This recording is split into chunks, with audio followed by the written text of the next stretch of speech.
¿Qué tal todos? Espero que estéis bien por ahí. Hoy estamos en casa, en el estudio de Luis del Toro. Los que no conozcáis a Luis del Toro, vergüenza sobre vuestra vaca, como decían en Mulan. Pegáis una bicheadita en internet, vais a ver que es un pedazo de técnico, tanto de mastering como de mezcla. Y hoy he venido para hablar con él sobre un tema que nos gusta mucho y que creo que os va a gustar, que sería un poquito cuáles son las convenciones de estilo en lo que se refiere a sonido, porque sabéis que yo os hablo de cuál es la armonía más típica de cada estilo y demás, pero Luis va a hacer un poquito lo mismo desde el punto de vista del sonido y luego a partir de ahí ya que pase lo que tenga que pasar, porque aquí los dos somos un poco, nos gusta lo de hablar. Sí, la verdad que sí. Bueno, muchas gracias por venir. También que está detrás de las cámaras a Pilar, que es un encanto, y joder, muchas gracias a los dos por estar aquí. Bienvenidos al estudio. Y nada, aquí estoy para lo que me quieras preguntar y lo que quieran saber, pues todos los compañeros. Vale, pues a ver, un poquito la idea. Mira, el otro día yo les estaba comentando un poco que al margen de centrarse en esta cosa de tener pegada, de sonar fuerte y demás, que en los últimos años, sabes que ha sido muy... Sí, hombre, el loudness war, ¿no? Lo que se dice. Exacto. Bueno, hay una frase a mí que me gusta mucho de un ingeniero americano que dice que pregunta, ¿quién ganó la guerra en el loudness war? Y yo creo que la guerra la ganó el loudness. Es decir, ahora se acabó lo de sonar suave. Es decir, es verdad que de vez en cuando hay alguna producción que, pues, más independiente, o incluso las cosas más de clásico, de contemporáneo, bandas sonoras, que se permiten el lujo de no estar tan apretados, ¿no? Tan fuertes. Pero en el pop, en el urban, en la fusión flamenco pop, flamenco rock, flamenco urban, todo eso ganó lo fuerte. Sí, totalmente. Ganó lo fuerte sí o sí. Es decir, no hay... Tú ya tienes que trabajar pensando en que va a estar bastante fuerte en esos estilos muy mainstream. Sí, en el mainstream sucede mucho. No obstante, yo el otro día les recomendaba a algunos productores que trabajan más dentro del indie, porque ahí encontrábamos cosas, por ejemplo, con Floating Point, ¿no? Que él trabaja mucho la electrónica, pero claro, es una electrónica que si tú miras el rango dinámico del tema, es enorme. O sea, luego tiene mucho... Es decir, no está tan apretado, también lo trabaja, ¿no? Les ponía el ejemplo también de Steve Albini, ¿no? Que parece que huía de la compresión ahí como de la peste, ¿no? Pero sí que es cierto que hay una especie de convenciones sonoras, en general, dejando de lado esta cosa del loudness war, que uno asocia un poquito bueno, pues con el estilo. Tú comentabas antes lo del flamenco fusión. A mí me pasa mucho cuando escucho algo de flamenco fusión que siento una sensación de espacio mucho más grande que, por ejemplo, cuando escucho pop. A ver, salvando algunas excepciones. Sí, ¿no? claro. A ver, lo que ocurre es que quieras que no, hay como discos que han marcado cada estilo. Es decir, hay discos... Voy a un ejemplo. Vicente Amigo, Ciudad de las Ideas. Correcto. Es un disco que ha marcado una época. Y después van llegando más discos y van marcando como épocas a nivel sonoro. Eso es. Entonces, es muy curioso cómo... Después, claro, a mí me llega un guitarrista de flamenco o una producción, un cantador, lo que sea, y quiere hacer un flamenco fusión y quiere eso, pero un poquito distinto. Y entonces lo que va ocurriendo es que va evolucionando. Cuando digo eso, un poquito distinto, voy a poner un ejemplo. Vamos a suponer que tenemos una guitarra flamenca en el centro, no en el LR, sino en el centro. A los laditos tenemos pues un poquito de palmas, tenemos un poquito unos djembés, un poquito de percusión miscelánea, un piano, un bajo de estos eléctricos más fusión, más Benavent. Entonces ya se lo imaginan, ¿verdad? ¿Ves? Ya empiezo a construirlo y ya se lo van imaginando. Vale. ¿Qué ocurre? Que tú lo tienes eso en la cabeza, yo soy capaz de balancearlo, pero claro, después empiezan la estética. Es decir, ejemplo, si yo le pongo un poquito más de reverb, es un poquito más amplio. Si yo le quito más reverb, está más seco, pero si subo el volumen, ya está más en la cara. Entonces empiezas a salirte de esa pequeña convención. Y creo que también me pasa mucho con los músicos, productores, incluso la gente que empieza, que les cuesta mucho identificarlas. Correcto. Que es como, no sé, mira, voy a darte otro ejemplo distinto que me encanta de un disco como de Continuum, de John Mayer, vale. El tema Gravity, que es un tema lento, que es un tema así que en Estados Unidos funciona mucho. Vale, creo que lo tengo en la cabeza un poco, sí. Bueno, pues yo te lo describo, pero la descripción que te voy a hacer la tiene que poder hacer, por ejemplo, uno de tus alumnos o alumnas. Ejemplo, Gravity, si un cliente me viene y me dice, Luis, mézclame en tu querida mesa y con todos tus cacharritos, mézclame Gravity de John Mayer. En ese estilo, ¿no? Me da una canción, vamos a llamar, que se llama Te quiero mucho. Se llama la canción y quiero que la mezcles en ese estilo. Vale, lo que ocurre en mi cabeza sería lo siguiente. ¿Cómo es Gravity? Gravity es un track con muy poca reverb o casi nada de reverb. Bombo no tiene un load muy grande, sino muy, muy, muy medioso, sin mucho pico, muy pup. La caja, un látigo, pero oscurita. Hi-hat, súper definido. Los platos apenas muy, muy suaves. Los ride apenas se oyen. ¿Ves? Ya te estoy diciendo... Sí, sí, sí. Claro, no es una caja y explota. No, es una caja súper seca. Pero, sí, que no pero es muy Phil Collins, precisa. Claro, no es Phil Collins. Es muy precisa. Entonces, ¿qué ocurre? Que a eso un bajo con poca definición, pero tampoco soy mucho grave, muy medioso, muy blues. Un estrato súper limpio de John Mayer con un ampli tipo Fender, pero sin mucha reverb. Y después la voz de él en la cara y seca. Claro, eso ya yo te lo estoy describiendo. Claro. Y ya te estás como haciendo un poco la idea. Sí, bueno, ahí se nota mucho también el bagaje que uno tiene, ¿no? con esto. A mí me pasa lo mismo con la armonía. Es decir, cuando oigo, por ejemplo, me dices Stevie Wonder, automáticamente pienso un tipo de armonía, pero claro, si me hablas de, no sé, otro Andrés Suárez, por ejemplo, pues pienso en otro tipo de armonía, ¿no? Claro, pues así pasa con cada track. Es decir, cada track que me llega para mezclar o estamos en una producción o estamos grabando en un estudio y hay que tomar decisiones estéticas, pienso un poco de esa manera. Es decir, es como una receta de cocina que la separo en los ingredientes y en los procesos. Y entonces pasa un poco igual. Vamos a suponer, por ejemplo, un piano. Todo el mundo se imagina un piano, se imagina un Steinway, ¿no? Claro, pero yo cuando me imagino un piano, yo me estoy imaginando desde Glenn Gould cuando grabó en el 50 y pico hasta Herbie Hancock, el disco de hace 2 o 3 años. Y es todo un abanico de 4 o 5 cosas que son el espacio, la cantidad de graves agudos, que en el mundo técnico sería ecualizar. Mucha mano izquierda serían los graves, mucha mano derecha serían los agudos. Entonces tienes como un ecualizador que puedes dar mucho agudo o poco agudo. El espacio y después también la textura en general. Que la textura es un poquito más complicada de explicar, pero sería como... Aunque yo dé brillo, puede que el track tenga un punto de oscuridad porque, aunque yo dé un poquito de agudos, en general las máquinas que estoy poniendo tienen un tono oscuro. Entonces son como 2 o 3, 4, 5 cosas que estoy como procesando a la vez. Y todo eso te va a llevar hacia el resultado final, que es lo que el usuario final oye, y el universo sonoro que tú estás intentando crear. Lo que pasa es que yo me inspiro en lo que me da el músico. Es decir, si el músico... Un ejemplo. Si el músico tiende a tocar mucho la mano derecha, imagínate una pieza de Bach de las variaciones Goldberg, y todo el rato toca mucho más fuerte las voces de la mano derecha. Pues ya me está diciendo que lo que quiere es la mano derecha. O sea, lo que no puedo hacer es estar subiendo mucho los graves, porque me está diciendo algo el propio músico. Entonces, claro, yo en mi escucha técnica o analítica, en el fondo lo más importante es la música. Sí, eso es un punto importante, porque dentro de que muchísima de la gente que te conocemos y te respetamos profundamente por... No me respetes tanto. Sí, hombre, sí. No, bueno, tú ya sabes lo que te quiero decir. Tú sabes que luego no.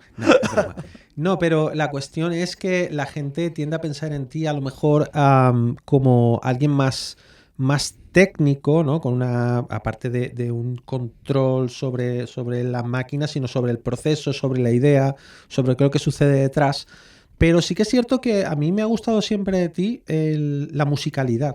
Cuando hemos hablado, si recuerdan nuestra primera conversación, así más conversación, sí, cuando estábamos grabando con Pilar en el disco de Javier Quilis. Sí. Un saludo para Javier, aprovechamos. Sí, hombre, por supuesto. ¿Qué pasa, Javi?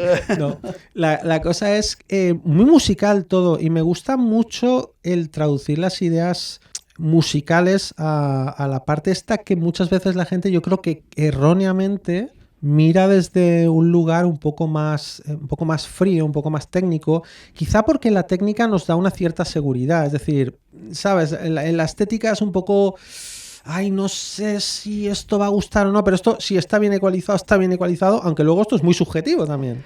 Hombre, le estás dando la diana, ¿eh? O sea el tema que lo que estás comentando es la clave no solo de la producción, sino de la mezcla y del mastering. Es decir, un ejemplo personal. O sea, yo cuento mi historia, ¿no? Yo creo que empecé a mezclar mejor y sobre todo uno cómo analiza que empieza a mezclar mejor. Cuando le rechazan menos los trabajos. Es así de sencillo. O sea, hay que ser honestos. Cuando a ti, imagínate, tú estás mezclando, me lo invento, me invento un número. Tú estás mezclando ese mes, un mes de febrero, te toca mezclar 15 temas. Si de los 15 temas, 10 a la primera versión que tú mandas te lo rechazan, no estás mezclando bien. Hay que asumirlo. Es así, es una realidad. O sea, porque tú te puedes autoengañar, pero la matemática no engaña. Correcto. Es decir, algo está pasando porque si de 15 temas, 10 te los rechazan, algo está pasando. Cuando yo sentí que ya mezclaba a un nivel bueno, no solo porque a lo mejor estaba haciendo producciones muy comerciales o que eran discos de oro, etcétera, o que tenían premios, cuando yo enviaba 15 temas y 14 estaban increíbles. Ahí es cuando yo ya siento que, oye, estoy mezclando bien. Otro punto en el que yo me di cuenta que era, o sea, métodos para mezclar que a mí me funcionaba y que yo dije, jo, esto me está yendo bien en mi carrera, pues fue pensar más en música que en técnica, que es muy complicado para la gente por un poco lo que tú dices. Un ejemplo, la gente sobre todo mezcla viendo la pantalla. Y yo por eso todavía soy un poco, me gusta... Analógico, old school. O sea, me gusta, pero no solo analógico, sino, aparte de la textura que da y una serie de cosas, sobre todo es que a mí me preguntan mucho, en algunas charlas que doy, me preguntan mucho, pero ¿cuál es tu método para ecualizar una batería, por ejemplo? Digo, es que no tengo método. Es decir, lo tengo y se llama escuchar al músico. Escuchar el elemento. E interactuar con musicalidad. Claro, es muy fácil decirlo, pero ¿cómo demonios se hace eso? Claro, pues sí. La cosa, te doy otro ejemplo. Si el bombo, siempre doy el ejemplo del bombo porque todo el mundo lo entiende. Imagínate que tienes un tema muy lento, una balada clásica y has escogido un bombo electrónico, porque es una balada así, pero moderna, su pegadita con su pegadita y unos sintes y tal, y después hay una cantante encima, por ejemplo. Bueno, pues el bombo, ¿cómo lo ecualizamos? Pues claro, yo lo tengo muy claro. Es lo que se sienta bien, lo que musicalmente digas, oh, qué bonito. Y eso lo tienes que hacer con los ojos cerrados. Ejemplo, pasa mucho. El bombo que me traen tiene un pico enorme. O sea, en vez de ser así como y grave y bonito, que incluso le puedes poner un poquito de reverb y se queda y tú dices, oh, qué gusto, y la cantante encima y todo el tema es precioso. No, de repente me dan un bombo que es ¡pap! Muy, muy agudo, con su grave, pero con un pico en agudo muy arriba, que parece de techno. Entonces, claro, tú ves que ahí no está funcionando. Incluso el productor, el músico, me manda las pistas y dice, no acabo de estar convencido, pero tú dale. Claro, yo cuando digo eso, la decisión que tomo no es técnica, es musical. Es decir, musical, correcto. ¿Qué le viene bien? Claro, es que todo el mundo nos imaginamos un tema lento, y en un tema lento claramente queda súper bien. A no ser que sea un tema lento, pero haya mucha polirritmia. Entonces, pues sí te interesa el pico, porque a lo mejor de repente hay unas palmas que quieras definirlo. Pero fíjate, vuelvo a tomar una decisión musical por el arreglo musical. Si has metido unas palmas que están haciendo KKK, están metiendo agudo, y tú quieres definir el bombo, lo dejo el agudo. ¿Pero qué cantidad de agudo dejo? El que la música me diga. Nunca lo hago por una decisión técnica, porque un plugin me está diciendo este valor, o esto no sé qué, o esto lo otro. Es lo que la música te diga. Sí, y además, mira, quizá una forma muy fácil de verlo es, tú sabes, el típico consejo de tutorial de aquí de YouTube, de corta todo lo que esté de esta frecuencia, el típico corte en graves, ¿no? Pues yo sabes que bueno, tengo muy buena relación con Iván Martínez La Cámara, de La Casa de Papel, y hemos estado haciendo algunos trabajos juntos y eso, hice una orquestación para él. Y un día estaba yo viendo temas suyos de La Casa de Papel de la serie, y temas de eso que estás en el sofá y te quedas clavado, y no tenía ningún recorte en las bajas frecuencias. Es decir, no había recortado nada. Y claro, yo le pregunté, pues, ¿no has recortado? Y dice, no. Y ¿por qué? Dice, no sé, a ver, en esto no he recortado. No sé, pues porque no pedía. Entonces es como decir, si no hay un problema, no lo arregles. Es decir, no metas mano si Claro. no te lo pide la música. Si la música nos está diciendo, uy, aquí hay un descontrol, voy a tener que controlar, ¿no? Es un poco, quizá a veces nos queremos coger a la seguridad de ciertas fórmulas y ciertas cosas sin valorar si la música lo pide o no, ¿no? Hombre, yo creo que, fíjate, yo estoy un poco en contra, o sea, hay mucho, a mí cuando me preguntan, oye, ¿qué canales de YouTube ves? Y digo, pues veo muy pocos.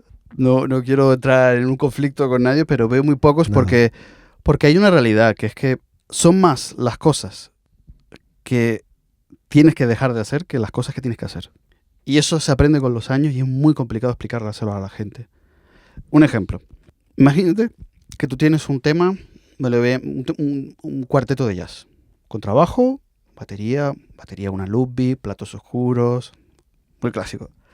Un piano y otra vez un cantante. Vale, tienes ahí un cuarteto. Bueno, me voy a inventar una armónica, o sea, un instrumental. ¿Qué ocurre? Si lo han hecho bien, si ellos se han balanceado ellos mismos, todos los consejos técnicos seguramente que habrás visto en canales de YouTube no te valen para nada. Porque Totalmente. yo he vivido estar grabando con, me acuerdo, yo qué sé, con Gels Heredia, Tino Di Geraldo y estaba Jerry González. Casi nada. O sea, casi nada ahí. Yo puse bien los micros, lo intenté por lo menos, no sé si los puse bien, yo lo intento. Puse bien los micros, los previos, grabé, y es que me pasó que cuando me lo llevé a casa, todo lo que le hacía le me sentaba mal. Y tú dirás, ¿y por qué le sienta mal todo lo que haces? Porque ya ellos se estaban mezclando. Entonces, tienes que dejar que ellos trabajen. ¿Qué ocurre? Que no voy a dar nombres, pero me pasó otra producción que querían hacer una música así, tipo fusión, jazz, no sé qué. Y uno de los músicos no se había estudiado bien los temas y la estaba liando parda. ¿Qué ocurre? Que entonces ahí cuando tienes que intervenir. Pero hasta que aprendes cuándo intervenir, Sí, el claro. camino es por el desierto. Es que ahí estás también tocando un tema que esto es un melón muy gordo. Claro, No sé si que habéis- es cuando los músicos no tocan bien. No, y no solo eso, el tema de la fragilidad del ego. Es decir, mira, hay una cosa que yo intento hacer aquí en el canal. En el canal yo todos los lunes explico una técnica, durante la semana trabajan con ella y el fin de semana nos sentamos en directo y la gente que ha trabajado, ha mandado sus temas, los escuchamos y les damos feedback en directo. Entonces yo de verdad intento que el canal sea un espacio donde puedan cometer errores con toda la tranquilidad del mundo, sin miedo, ¿no? Pero siempre está la cuestión del ego. Hay gente que no quiere exponerse, que no. Es decir, si te mando algo tiene que ser para que la gente flipe con lo bueno que soy, ¿no? Y esto no va así. Necesitamos... No, estoy súper de acuerdo. Y también te digo una cosa, los músicos también tienen que ser un poquito más permisivos con los ingenieros. Porque también están aprendiendo muchos, están creciendo, están aprendiendo, están empezando. Entonces hay que, a lo mejor, pues, oye, tener un poquito de paciencia hasta que lo pillen. Es más, yo me acuerdo, es decir, una cosa que me ha pasado, y simplemente pequeño inciso, antes eran más permisivos. Es decir, cuando yo trabajaba en esos estudios con esas grandes consolas, con un montón de equipo, o sea, normalmente la música era grabada, es decir, el mainstream, tú analices el mainstream, los 10 primeros temas y casi todo está programado. Es decir, que la base, el fundamento del groove, de la parte rítmica y el bajo, hace 20 años era tocado. ¿Sabes? Normalmente era Tino Di Geraldo, Angie Bao y Vinny Colaiuta, el otro y el otro. Sí. Y al bajo unos cuantos capos. Y ahora, 20 y algo años después, ahora casi todo es programado. Lo que es el mainstream. Lo que impone ciertas estéticas, ¿no? Entonces, ¿qué ocurre? Hace 15 años, por ejemplo, eran más permisivos. Es que me acuerdo, si tú hacías una mezcla, no estaba del todo bien, no, pero dale una vuelta, verás que es más por aquí. Hacías otra mezcla, casi lo tienes. Hacías otra, ya me empieza a gustar, te digo 3, 4 retoques. Y hacías otra y otra. Y no pasaba nada. Por ejemplo, ahora la gente, si tú a la primera no has acertado en la línea estética, ya no eres tan bueno. Es decir, entre los egos y entre las autoexigencias y entre que todo va muy rápido, realmente tenemos que un poco hacer una reflexión global de, oye, creo que todos tenemos fases de aprendizaje. Es más, cuando tú estás haciendo tu propia producción, un músico que está haciendo su propia producción, tiene que permitirse fallar, equivocarse. Totalmente.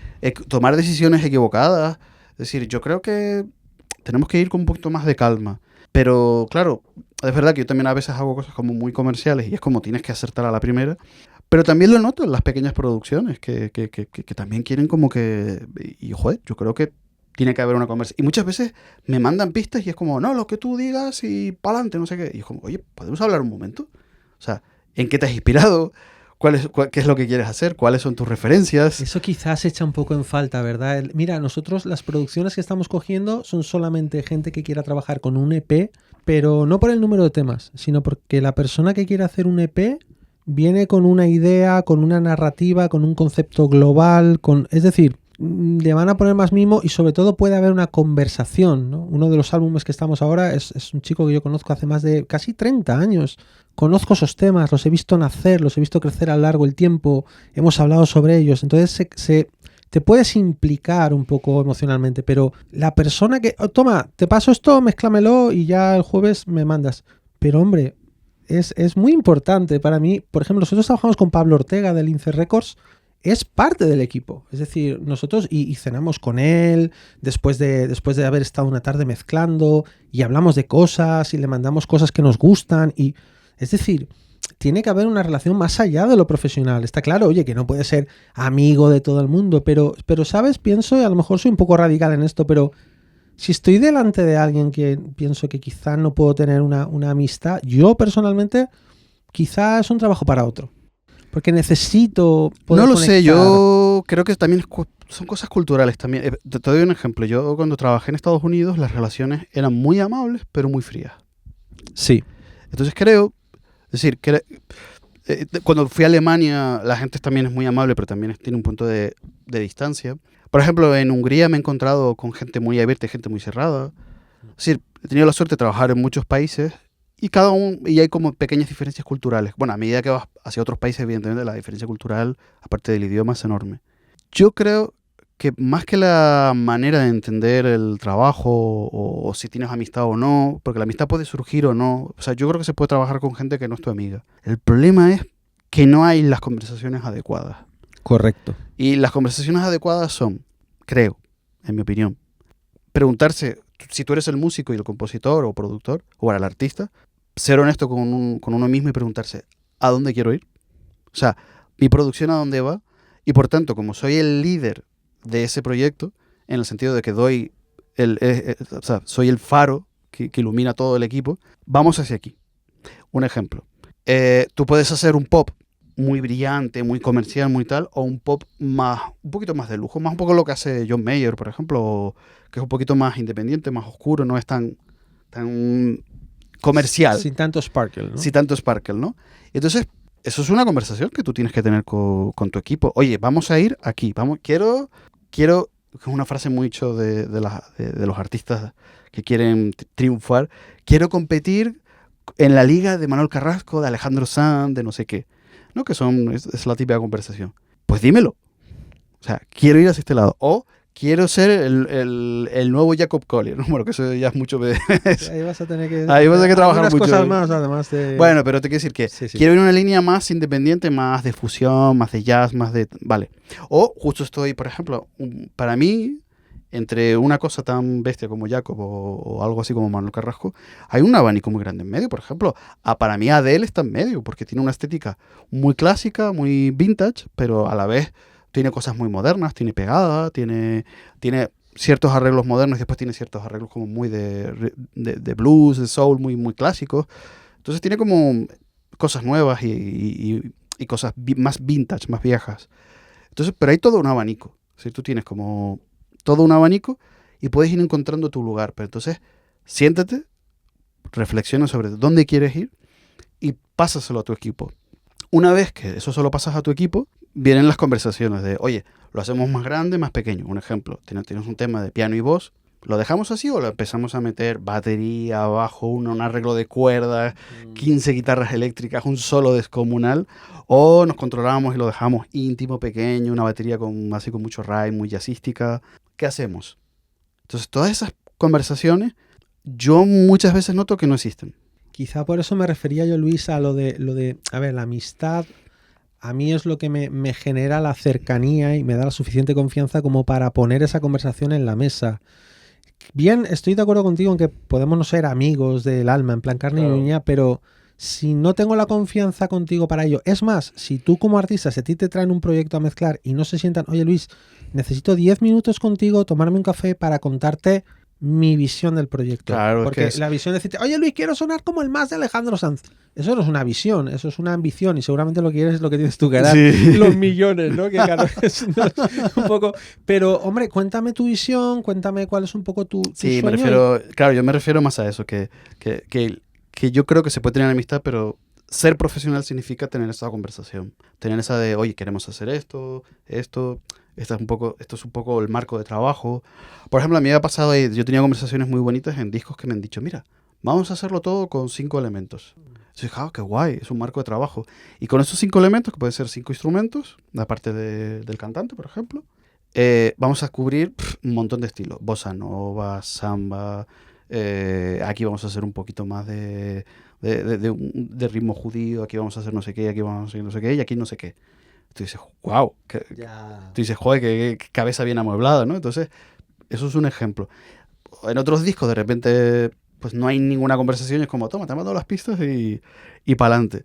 Y claro, pues nada, pues venga, voy a ver, le intento preguntar. Muchas veces me ha pasado que, sin dar nombre, no quiero ofender a nadie, pero me ha pasado que me mandan unas pistas y es que lo puedo llevar por 2 caminos. Lo tengo claro. Un bolero, lo puedo llevar por aquí o por aquí. Hago la llamada y me dicen, no sé. Uf. Y entonces, claro, yo digo, pues nada, tomo yo la decisión. ¿Cómo tomo esa decisión? Pues eso es un rato de análisis, de decir, déjame escuchar bien las pistas, ver qué le sentaría bien, hago unas pequeñas pruebas. Le digo, yo creo que realmente va por aquí. Entonces, claro, ahí ya me la estoy jugando yo. Es un gusto que estoy aportando. Y también esa pregunta de dónde acaba la producción y dónde empieza la mezcla, en esta época sí, es muy relativa, porque hay cosas complicado. que me llegan producidas que realmente no las tengo que estropear, las tengo que mejorar, improve, ¿no? Como tengo que realmente están hechas, es como exprimirlas y que se queden muy bien. Y después me pasan cosas que es como que no lo tienen claro, lo han grabado y ahora dale tú la producción. Entonces, claro, yo digo, joder, aquí estoy siendo productor porque estoy tomando unas decisiones estéticas porque no las han tomado ustedes. Sí, y entonces, claro, quieres decir cuando, por ejemplo, nosotros saber en la producción, la parte de producción, intentamos dar un road mix y sobre todo tener muchas conversaciones de estas, claro, tomando pizza y tal, sobre cómo queremos que suene. Yo, por ejemplo, igual, imagínate, me aprieto, pongo un bajo estos grandote y digo, mira, te lo pongo así porque lo quiero así, pero que yo te lo voy a mandar seco para que tú... Pero que en este tema lo quiero, vale, sí, no te preocupes, ya sé cómo tengo que hacer. Y por ahí en el estudio luego se le da forma a eso, claro. ¿no? Pero claro, si no se tiene esa conversación, ¿te pasa mucho que te traen, digamos que te traen un road mix que no tiene nada que ver con... O sea, te empiezan a contar lo que quieren y dices, ostras, esto... Me pasa de todo. Me pasa que me traen un rough mix que está muy bien y yo digo, voy a hacer esto, pero en bien. Vale. Pero no me muevo de aquí. Me pasa que me dan un rough mix que está muy bien menos una cosa. Que tú dices, Dios, esto es terrible. Entonces tengo que arreglar ese elemento. Una guitarra, un piano, una batería. Pero es un elemento que está fatal en el rough mix, que lo arreglo y el resto está muy bien. Me pasa mucho que el rough mix es un desastre y no tienen ni idea de la producción y lo que quieren hacer. Y, por ejemplo, me dicen, no, queremos un... Te doy un ejemplo, me lo invento. No, queremos una cosa tipo Adele, por ejemplo, lo que comentaba antes. Pues claro, Adele es una voz con un tono oscuro, aunque sea voz de mujer. Está claro. Es una voz que cuando baja muy bonito, muy redondita. No es agresiva, está muy cortado arriba, pero cortado bonito. Con una buena reverb cuando llega a los estribillos. El piano es muy profundo. Suelen ser mucho de arpegio, hay mucho arpegio en los temas de piano y tal. Pues resulta que me grabas un piano que no tiene graves y se ha pisado y se está en la zona de la voz, la parte de arpegio. Sí. Y la voz la has grabado con un micro súper brillante. Vale. Me lo manda y me dices, quiero que lo hagas como Adele. Y claro, yo me quedo con cara de... A ver, entonces tengo que empezar a hacer lo siguiente, que es, si la voz la has grabado con un micro brillante y muy baratito, pues tengo que empezar a inventarme los graves. Porque evidentemente ese cuerpo de la voz me lo tengo que inventar. Y ya el momento que me ha pasado mucho de toco los arpegios aquí porque me encantan, pero no están escuchando. Y claro, y están pisando la voz, pues claro, pues tú me ves con un ecualizador haciendo un agujero cuando entra la cantante. Y cuando la cantante se para, vuelve el ecualizador para arriba. Es Pero decir, como con ecudinámica, dices, haciéndole no, o realmente agujero. Un agujero. Hostia. Pero un agujero que lo decido a nivel musical. Sí, claro. Pero a lo mejor divido, imagínate una pista estéreo de piano, pues está arriba la pista limpia y abajo con el agujero del ecualizador. Entonces, cada vez que la cantante entra, paso la pista de piano para abajo. Wow. Y eso, claro, eso... Es que es un marrón lo que has escrito, ¿eh? Claro, yo pero... me estaba poniendo nervioso y todo. Digo, hostia, qué marrón. Claro, pues eso... ¿Por qué? Porque si yo, por ejemplo, bajo de volumen mucho, porque claro, el piano está molestando, pierdes todo el cuerpo y se pierde el piano. Y el pianista además se va a molestar. Entonces, claro, tengo que hacer ese tipo de inventos que tú dices. ¿Y eso dónde está en YouTube? Pues no está en YouTube. Eso se llama buscarte la vida. Mira, yo cuando estoy dando clase de composición y demás, bueno, ahí en Los Ángeles, que yo también he trabajado ahí, pero más de forma remota, Sí. desde casa, y coincido con lo que me decías antes, para mí, yo siempre lo describo como, hay gente muy maja, pero es una sociedad muy transaccional. Sí. Es una cosa muy... Si alguien te llama es porque quiere algo, no es un, oye, vamos a tomar un café, ¿por qué? Pues porque me apetece tomar un café contigo, ¿no? Pero bueno, a lo que vamos, yo lo que tú estás diciendo yo siempre lo explico como, hay una escena de John Williams en la tercera película de Star Wars, la tercera de las que ahora han nombrado como tercera, La venganza de los Sith, que la conversación entre Anakin y Padme, justo antes de que él la estrangule con la fuerza y esto, que bueno, cada pareja que haga lo que quiera, yo no me meto ahí. Pero la cosa es que John Williams va, digamos, tú oyes como los instrumentos se apartan de donde van a estar las voces. Es decir, él tiene, por ejemplo, unos instrumentos sonando y de repente ahora se llama el registro agudo, pero porque ahora de pronto va a hablar Anakin y va a estar en este hueco que él ha dejado. Sí, es por eso... Está considerando las voces como parte de la música. Sí, pero eso lo hacen todos los buenos compositores de bandas sonoras. Los buenos, exacto. Sí, yo cuando he tenido la oportunidad de hacer bandas sonoras lo hacen los buenos. Es decir, eligen todas las tesituras que no molestan. Ya sea por arriba o por abajo, todo lo que no molesta el diálogo. Es más, me ha pasado muchas veces que yo entrego una mezcla de banda sonora y de vez en cuando tengo una llamada del mezclador final y me dice, oye, muchas gracias porque has dejado un montón de huecos y tal. Y pensando, no, yo no lo hice, lo hizo el compositor. Es decir, el compositor hizo todas las dinámicas. Es decir, un ejemplo, hay una escena ahí de acción, me estoy acordando ahora de una peli, pero hay una escena de acción de te están corriendo, para, y le dice algo. Y entonces, claro, el compositor ahí dejó solo un drum bajo que no molesta la voz, pero toda la percusión, los metales, toda esa parte Toda para. Claro.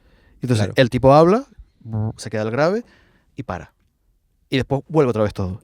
Sí. Eso no lo he hecho yo. Eso lo ha hecho un gran compositor que ha hecho su trabajo, que es no molestar. Sí. Saber cuándo estar y cuándo no estar. Y eso se llama oficio y se llaman años de hacer cosas. Claro. Entonces, ¿qué ocurre? Que un poquito esa cosa, esa visión más global, yo es a lo que animo a todos, pero no solo a los compositores y productores, sino también a los ingenieros, a los que mezclamos, tenemos que tener una visión más global. Sí. Yo creo que, por ejemplo, si yo me pongo a pensar en el Luis de hace 20 y pico años al Luis de ahora, yo creo que ahora yo tengo una visión mucho más global. Yo mezclo más con la globalidad, intento siempre mezclar como muy con mucha distancia, como viéndolo siempre un poco desde fuera, ¿sabes? Sí. Oye, ¿esto qué le hace falta? ¿Qué es lo que tiene bueno? ¿Qué es lo que tiene malo? Después hay cosas que puedo sacar en común, es decir, técnicamente a lo mejor me repito en cosas, pero la clave siempre es la música. Y entonces, claro, es bastante complicado explicarlo, porque la gente, como tú decías antes, necesita recetas, necesita cómo se ecualiza esto, y cuáles son los niveles de esto. Y yo le digo, pues que da igual. Depende del contexto un claro, poco. Claro, es que ¿no? depende de todo. Es decir, lo que tienes que hacer es, yo siempre digo al final, lo que tienes que hacer es grabar mucho, equivocarte y mejorar. Es como, es un oficio. Tienes que hacerlo, fallar, levantarte, hacerlo. Yo creo que la receta, quizá, Luis, es una especie de seguridad psicológica. Es esto que dicen de que más vale la pena un mal plan que no tener plan, ¿no? No sé, tienes una receta, vale, pues esto tiene que estar el bajo aquí, la voz allá, las guitarras aquí, y tú te pones tranquilo, sin ansiedad, pero de pronto estás escuchando y dices, mira, ¿sabes qué? Creo que voy a traer las guitarras un poquito acá, y empiezas a mover. Pero partes de esa especie de receta que te da como esa tranquilidad, ¿no? Quizá en una primera instancia igual no está mal, ¿no? Porque de pronto... Sí. Hombre, lo que ocurre es que, por un lado, lo que tú dices, y por otro lado, es que la necesidad aprieta. Sí, claro. Es decir, yo creo que una cosa fundamental es que cuando quieres vivir de la música, empiezas a encontrar soluciones. Yo por eso... No sé, a lo mejor me estoy poniendo un poquito filosófico o espiritual. Ponte como quieras. Pero por eso también tengo mucha relación con gente de Argentina, gente de Chile, Venezuela, de Colombia. Porque salen de su país, llegan a otro, tienen la adrenalina a tope, pues están en plan, vamos, me tengo que buscar la vida, sí o sí. Aquí no tengo familia, no tengo rescate, no tengo en el banco $1 millón de dólares para salvar, y van. Entonces yo me siento muy identificado con esas personas. ¿Por qué? Porque cuando yo llegué de Canarias a Madrid, yo me sentía igual. Es decir, yo me tengo que buscar la vida. Aquí yo no tengo en el banco $1.000.000 y, por ejemplo, Madrid es una ciudad muy cara. Además, con los años se ha vuelto muy cara, o sea, ha vuelto más cara todavía. Sí, es cierto. Entonces, ¿qué me ocurre? Que me siento muy, aunque yo sea español, pero tengo ese corazón un poco del que viene un poquito del pueblo y llega a la capital y encima con mi acento, que Sí. bueno, el otro día, el fin de semana, tú eres chileno, ¿verdad? Y digo que no, soy de Canarias, pero yo escatado de que me digan eso, ¿sabes? Sí, claro. Para mí es un piropo. Y entonces, cuando te pasa eso, empiezas a buscar soluciones. Yo creo que muchas veces buscas la solución por la necesidad. Ir conectándolo con lo de antes, ¿no? Con lo de cada 15 mezclas, 10 te las rechazan o te las aprueban. Lo que ocurre es que es importante que tú encuentres en cada estilo un pequeño método. Ejemplo, si te toca hacer urban, por ejemplo, cuando nació el reggaetón y cuando nació todos estos estilos, yo me puse a estudiar. Correcto. Porque yo, por muy bueno que sea a lo mejor en otras cosas, o tenga premios en jazz o flamenco jazz y cosas de estas, claro, cuando llegó todo el movimiento del urban, y que vino mucho de Puerto Rico, cuando después llegó a Argentina, etcétera, cuando vino Canarias, cuando vino Quevedo, Cruz Cafune, toda esta ola, pues claro, yo me puse a estudiar. Es decir, obviamente, es que no lo sabemos todo. es claro, no lo sabemos. También igual, Entonces, cuando me pasó que tuve que trabajar con artistas, bueno, con Cruz Cafune, que trabajé, pues evidentemente yo primero me pongo a estudiar, me pongo a escuchar y pongo, vale, hacen este tipo de bajo, este tipo de caja, este tipo de hi-hat, pero dentro de este tipo de hi-hat, por ejemplo, hacen este tipo de detalle, es más crispy o menos, es más agudo, más oscuro. Entonces, bueno, pues, oye, fui estudiando, fui trabajando y vas aprendiendo.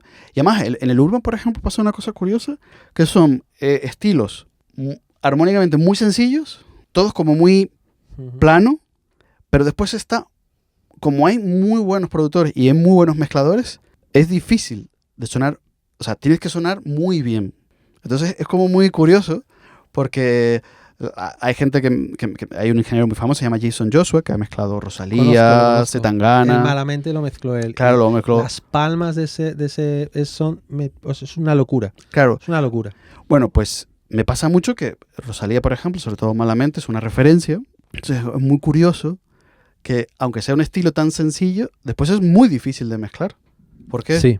¿Por qué? Porque, claro, hay unas cabezas que están detrás, no solo la producción, que es muy buena, sino que hay una serie de cabezas pensantes y de elementos de la cadena. O sea, los bombos están súper bien elegidos, los pads Totalmente. están súper bien elegidos, las palmas están súper bien grabadas y elegidas, etcétera. Entonces, claro, ¿qué me ocurre? Que, oye, hay que hacerlo muy bien. Entonces, eso es un ejemplo, es decir, estudiarse diferentes grandes referentes de cada estilo e ir viendo cómo se hace ese tipo de sonido. Y un ejercicio que yo recomendaría también es no solo describirlo, sino en palabras, oye, mira, aquí tenemos 4 tracks, 4 singles que han marcado cierta época, ¿no? Pues vamos a hacer el ejercicio de describirlo, pero describirlo sin escucharlo, es decir, tú lo escuchas y después al día siguiente lo tienes que describir para ti mismo o en una clase con unos compañeros, describirlo.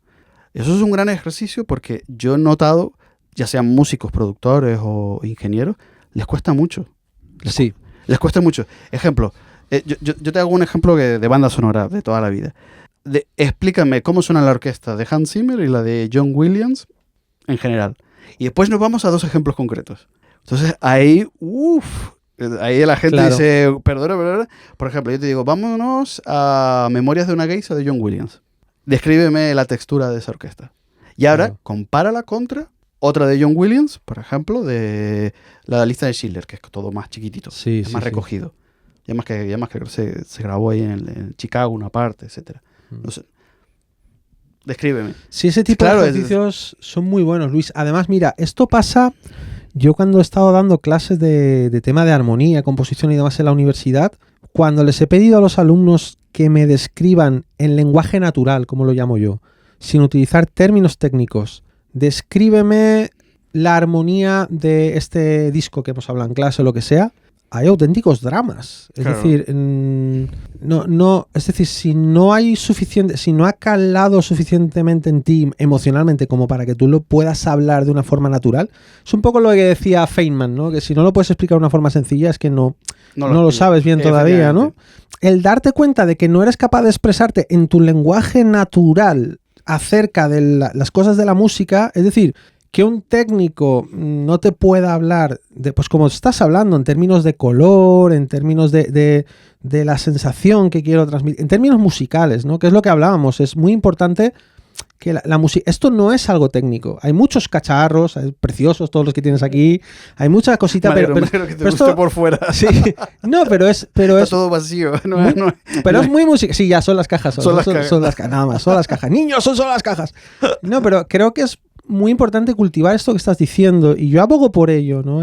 Hombre, mira, lo que has dicho de volver, creo que de vez en cuando hay que repasar y volver a lo básico y es súper importante. Te voy a dar un ejemplo. Es más, voy a abrir otro melón de estos... Melones, niña, melones tenemos. Sí, para que suba las reproducciones en YouTube. Eso no sube ni a patadas. Eso. Yo tengo una pequeña pelea con los músicos más de conservatorio de clásico, que siempre cuando de repente tengo la oportunidad de grabar a algún compositor de contemporáneo y quieren y nada, los alumnos, yo llevo los micrófonos y nos ponemos a grabar. Es como que dan por sentado, o sea, quieren partituras complejas y retos, porque dan por sentado que lo básico ya lo saben. Y entonces yo les hago la siguiente reflexión y me odian un poco, pero después lo entienden. Y el momento en el que me odian es el que les digo, miren, ¿por qué se graban muy pocas bandas sonoras en España? Y todo el mundo se va afuera, a Londres, Budapest, Berlín, etc. ¿Por qué? Porque en general, si estamos haciendo una claqueta, pa, pa, pa, pa, pa, por ejemplo, en flamenco, el pa, pa, pa, va a misa. Ese es el tempo. Lo hace la guitarra, lo hace el piano, lo hace el bajo, lo hace el cajón y lo hace la palma. Vale. Tú agarras 20 músicos de último año de conservatorio. Les pongo una claqueta. Pa, pa, pa, pa. Les digo, venga, háganlo. Y además al aire, todas las cuerdas al aire. Los violines. Y todos, la flauta sopla, no tienes que hacer nada. Lo hacen y les digo, bien, ¿sabes lo que ustedes han hecho? Han hecho esto. Yo quería pa, pa, pa, pa, pa. ¿Me lo pueden hacer? Y todos me miran con cara de odio. Pero van entendiendo lo que está ocurriendo. Claro. Es decir, porque ustedes se ríen de una banda sonora de Spider-Man o una banda sonora de Fast and Furious y se están riendo. Y le hacen una bromita de que son todos, es do mayor, fa mayor y sol mayor. Yo le digo, sí, es do mayor, pero hazlo. Y entonces ahí es cuando les viene el primer impacto. Claro, en el momento que tú tienes que grabar bandas sonoras y hacer una industria de la banda sonora, ahí es cuando empiezan a estudiar. Pero si no tienes que hacerlo y ya tú puedes dar clases en un conservatorio o no te enfrentas a eso diariamente, pues no lo trabajas. Pero esa es la realidad. Y eso es muy duro. Durísimo. Eso es durísimo y eso es real. Y además voy a hacer como haces tú, te voy a decir el pecado, pero no te voy a decir el pecador. Pero te voy a contar algo que han visto estos ojitos y que han escuchado estas orejitas. Una orquesta, ¿vale? Como te digo, no te digo cuál, pero una orquesta, ¿no? Una orquestita, no, una orquesta. Sí. Tenían que tocar el Fantasía de Walt Disney. Vale. Y iban a estar tocando con la música proyectada. Por lo tanto, estaba ahí, estaba el tempo map, que hubo que hacerlo inverso de la película, el director dirigiendo, ellos tocando, todo. Bueno, tú sabes que en esta película hay un trozo del Firebird de Stravinsky, ¿vale? Sí. Ok. Yo escuché ese Firebird de Stravinsky y a mí me dieron ganas de cerrar aquello, echar queroseno y quemar a todos los que habían dentro, ¿vale? Claro. Pero yo he escuchado a esa misma orquesta tocando Stravinsky, tocando el Firebird en esto es una sesión de estamos tocando Stravinsky y han tocado increíble. No se puede mejorar. Entonces, ¿por qué cuando es algo de Disney lo tocas medio así y cuando es el concierto de estos serios Stravinsky me lo tocas bien? Hombre, son muchas cosas. Vuelvo también a las cuestiones culturales, a las cuestiones de cada país. Hay muchos elementos, a la necesidad y la no necesidad. Es decir, si en función de tu calidad te contratan, no te hace falta. Es decir, si tú estás en una orquesta que ya empieza el año y está todo pagado, porque tiene una subvención pública, está en un auditorio me lo invento, en medio de la comunidad autónoma de Extremadura o de Valencia, de lo que sea, y está todo ya cubierto, esa necesidad no está. Es decir, van a ir por un impulso más personal. Es decir, y esto estoy haciendo un análisis que es más profundo, pero lo estoy haciendo muy por encima. Si en el momento en el que cobran, como en Londres, dependiendo de la formación, pero 10.000 la hora, estoy dependiendo, o sea, todo esto del precio no le haga mucho caso, pero me lo estoy redondeando y inventando. Si tú cobras a 10.000 la hora, tú tienes que tocar a tempo y afinado. Para empezar a hablar. Sí. Para empezar a hablar. En el momento que tú desafinas y vas mal de tempo, a 10.000 la hora, empiezan a echar a gente. Sí, en Los Ángeles, de hecho, hay una presión enorme con eso. Claro, no se habla de ello, pero sí, existe. No, pero es que existe. Es decir, es más, yo puedo contar historias de se fue a tal orquesta súper importante y, por ejemplo, las trompas aquello no caminaba, las trompas no iban bien y fuera trompas hay que traerme otras. Porque al precio que yo pago, exijo. Entonces, claro, vuelvo otra vez, curiosamente, los lazos con la historia mía personal o lo que contaba de la necesidad. Es decir, mientras no lo necesites, no vas a tú buscar la presión. Depende de ti, de lo que tú te impongas. También, por otro lado, quiero ser justo, también yo he encontrado músicos, he tenido la oportunidad en este país, por ejemplo, de grabar eso, grabar orquesta y hacerlo bien. Es decir, porque hay una exigencia de, oye, no, yo lo quiero hacer bien, es un reto, leo el scoring y esto lo tenemos que sacar adelante. O están colaborando con otros músicos y lo quieren sacar y se concentran y se ponen con ello. Pero vuelvo otra vez, es decir, rebobino y, oye, volvamos a lo básico. Es decir, no perdamos las cosas básicas, que son el tempo, la afinación, y a partir de ahí creamos texturas, arreglos, empezamos a desarrollar. Armónicamente lo quieres complicar un poquito más, lo quieres hacer más complejo porque quieres un reto. Perfecto, pero domina lo otro. Domina lo otro. Es más, domínalo y no lo desprecies. Y entonces, a partir de ahí irás creciendo. Es más, yo en general cuando he tenido la suerte de grabar a músicos muy buenos, un ejemplo, Antonio Serrano, que es un armónico, acaban de dar el premio ahora y bueno, yo lo conozco hace muchos años. Ese hombre, o sea, yo he visto hacerle cosas en los estudios que es como, pero es un extraterrestre, o sea, es como un Leo Messi pero de la música. Hay gente increíble. Sí. Hay gente increíble. Entonces, ¿qué es lo que ocurre? Que te hace muy bien lo básico. Antonio Serrano, me acuerdo que Víctor Manuel, Ana Belén, hace un montón de años lo empezaron a llamar para pequeñas sesiones. Después Pedro Guerra, en su disco de Golosinas, empezó a tocar y tal. Claro, ¿qué es lo que hacía? Hacía cosas muy pequeñitas, pequeños solos, como en medio de un tema de rock, un solo de guitarra. Pues en medio de un tema de cantautor, un solo de armónica. Pues claro, eso fue un clásico sobre todo del 90 y algo al 2000 y algo, fue un clásico de Antonio Serrano, que lo llamaban para hacer pequeños solos. ¿Qué ocurría? Que claro, que los solos que hacía tenían el tempo, la expresión, la afinación, todo un nivel. Claro, una vez que domina eso, yo he visto que Antonio, pues claro, ya se va de gira con Paco de Lucía, ya empieza, una vez que fallece Paco, pues ya empieza a crear sus proyectos independientes, ya empieza a hacer piezas de Bach en armónica. Es decir, ya empieza como a evolucionar, a crecer, y yo le veo y digo, madre mía, es que o sea, qué dominio de lo básico, que no pierde lo básico, el tempo y la afinación, y qué desarrollo de todo lo demás. Entonces, claro, es que eso yo creo que es lo más importante. Mira, a mí me gusta mucho expresarlo de la siguiente manera.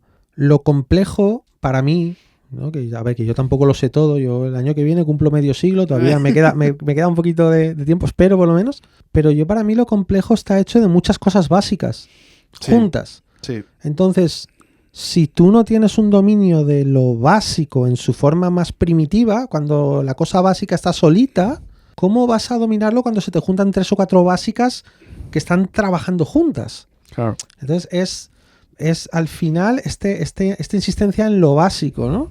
Es como algo que has dicho tú antes que me ha parecido súper bien, lo hemos dejado pasar, pero quiero insistir en ello porque me ha parecido un muy buen punto. Lo de no mezclar con los ojos. Es verdad que ayuda mucho el ver, mira, cuidado que te estás quedando pequeño, que el WAV está más pequeño y tal, ¿no? Pero mira, hay precisamente Pablo, hay una cosa que hace en la universidad, que él trae una especie de plugin, que el plugin tiene una cosa que cada vez que tú lo abres está configurado de una manera. Es decir, a veces cuando das hacia aquí le estás dando, pero a veces cuando das hacia aquí estás quitando. A veces hacia aquí es más agudo, a veces hacia aquí más grave. Entonces, como nunca sabes cómo va, ¿a qué te obliga eso? A escuchar. Cuando tú mueves tienes que escuchar que está haciendo eso y te olvidas ya de mirar la curva y mirar el pico y tienes que poner la oreja. Claro, por eso los ingenieros de toda la vida, los clásicos, que mezclaban en mesas analógicas, les siguen estando. Es decir, la reflexión sería que al tú tener que trabajar en una mesa analógica, tú no ves nada. O sea, tú ves botones. Entonces, al tener que darle por intuición, es decir, tú, imagínate que quieres darle agudo a una guitarra acústica, ¿no? Haciendo un arpegio. Y quieres definirla un poco más. Pues tú seleccionas la frecuencia a oído, porque claro, está ahí. No es que no lo ves. O sea, y bueno, yo tengo las gafas ahí. Yo no veo ya... Pero claro, sé que está ahí, es el botón rojo, el de color rojo. Y en una SSL el rojo es el agudo. Entonces le empiezo a dar, ahí me gusta. ¿Qué ocurre? Que a lo mejor en un track X le has dado 2 dB, pero en otro track le has dado 10 dB, que es una cantidad muy grande de volumen, que si lo ves en un plugin te parece, vaya monstruosidad que he hecho, pero es que da igual. Por eso es como que deja de hacer cosas, escucha. Totalmente. Por eso insisto mucho que en dejar de hacer cosas. Es más, cuando empecé a hacer eso, me iba mejor. También es verdad que después hay que saber hacer cosas. Es decir, otro ejemplo. Si tú quieres darle una textura a algo, cuando hablo textura es un color, ya sea reverb, ya sea ecualización, que ecualización es dar brillo o quitar brillo, por ejemplo. También yo recurro como a la memoria sonora global, al inconsciente. Es decir, todo el mundo sabe cómo suena algo de Disney. Por ejemplo, Frozen. Hay una generación entera que ha crecido con ¿cómo dice la letra? Let It Go. Let It Go. Let It Go, ¿no? Todo el mundo tiene en la cabeza eso. Bien. Yo puedo un arreglo similar llevarlo a ese universo sonoro. Entonces, ¿qué ocurre? La gente sin querer va a decir, o sea, me gusta lo que has hecho, pero ¿por qué te gusta lo que has hecho? Porque te reconforta, te lleva a un sitio de normalidad, de tranquilidad, de está bien. Es como, por ejemplo, me das un loop, un pad y unas palmas y un cantante así con un poquito de flamenco, yo te lo llevo a Rosalía, tú vas a decir, oye, suena muy bien, suena... Claro, porque te lo he llevado a algo que ya asimilamos en la sociedad como normal.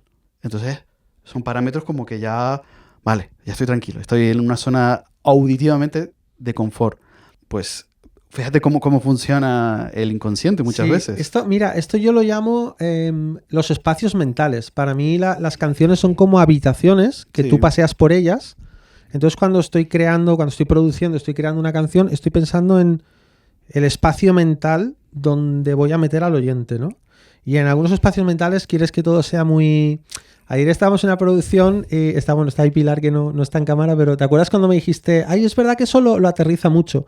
Yo puse un elemento que digamos que todo aterrizaba, pero yo quería que el tema estuviese como flotando, ¿no? Entonces quité el elemento y de pronto todo flotaba otra vez. Entonces, esto es el espacio mental, claro. ¿no? Y claro, ya tienes las referencias muy nutridos. Otro consejo que yo doy, que no me hace ni puñetero caso y que me harías un tremendo favor si tú lo dices es...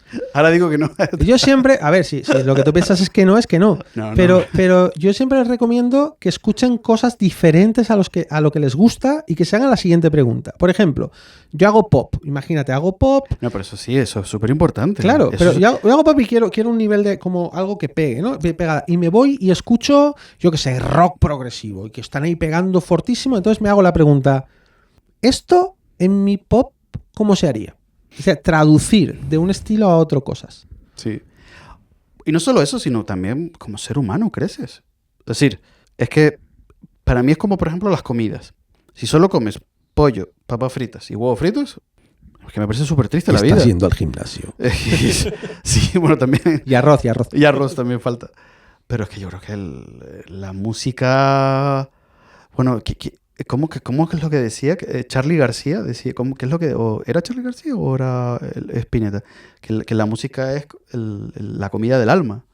Totalmente. Algo así decía. ¿No? Suena más a Spinetta, la Suena verdad. Más a Spinetta, pero puede sí. haber sido Charly. Bueno, los argentinos que me corrigen y me respeten. Que no... A todos en los comentarios. Fue Spinetta. Lo tosó Charly. Sí. Che, Bueno. pelotudo, te voy a reventar la cara. Bueno, si no decimos fue Bizarrap y ya está, lo dejamos. Bizarrap. Bueno, total. Que claro, al final, pues al igual que tienes eso, la comida de tu espíritu y de tu alma, joder, pues es súper importante. Yo creo que es que, aparte, te da ideas y sobre todo, es súper necesario, sobre todo cuando trabajas en la fusión. Cuando trabajas en la fusión tienes que, ejemplo, flamenco fusión, que he hecho mucho y aquí en España a la gente le gusta mucho.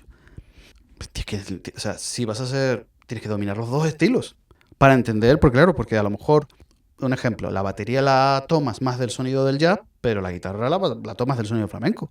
Y entonces estás ahí haciendo una fusión. A mí del flamenco Claro. jazz, ahora que lo estás diciendo, me impresiona y pasan los años y me sigue impresionando cada vez más el espacio. O sea, yo de verdad, para mí, o sea, estoy escuchando una grabación y es como así y llega un disco de flamenco jazz y es como Claro. todo se abre, ¿no? Como este disco de Dave Grusin con la banda sonora de West Side Story, que toca con la GRP All Star Big Band esta. Una imagen estéreo salvaje, ¿no? Es Claro. mucho más abierto, mucho más... ¡Wow! Tienes que conocer por un lado el flamenco, por otro lado el jazz, y entonces poder fusionar. ¿Cómo vas a fusionar dos cosas que no conoces, ¿no? Claro, y después que eso te permite, pues, arriesgarte un poco más, investigar, probar cosas, y de repente haces una cosa que no harías a lo mejor en un estilo más tradicional, más pop o más cerrado, pues te permite crecer y aprender. Pero claro, tienes que nutrirte, tienes que escuchar los dos estilos. O sea, a mí no se me ocurre hacer un disco de flamenco jazz y no escuchar los dos.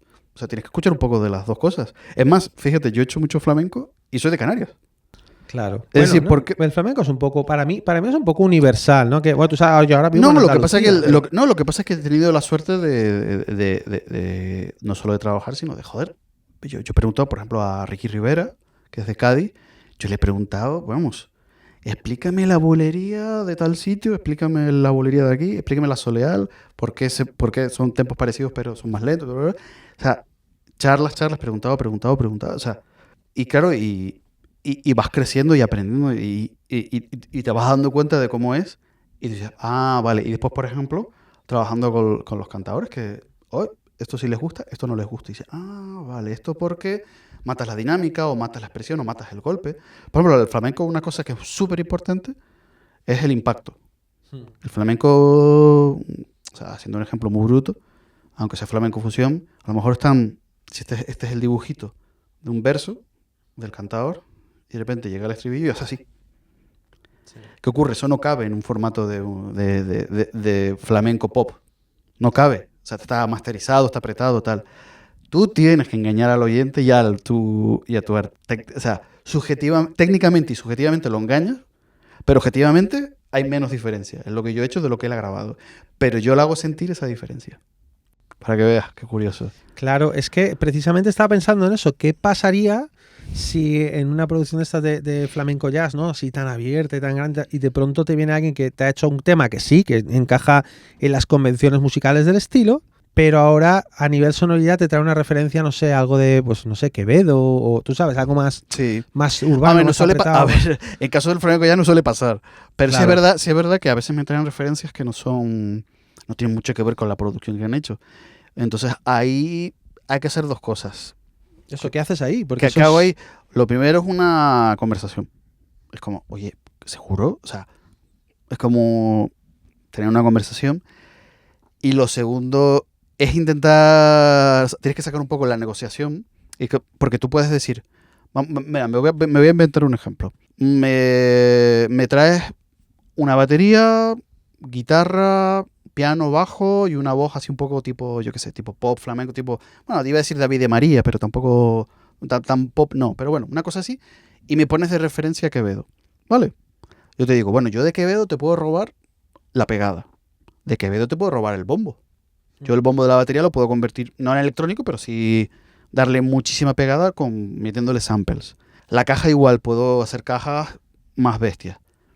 Pero claro, lo otro tenemos que llegar a acuerdos. Entonces tienes que negociar. Tienes que negociar y, oye, esto sí, esto no, esto sí. Entonces tienes que como ir acordando. Porque al final sí es verdad que muchas cosas tienen mucho que ver.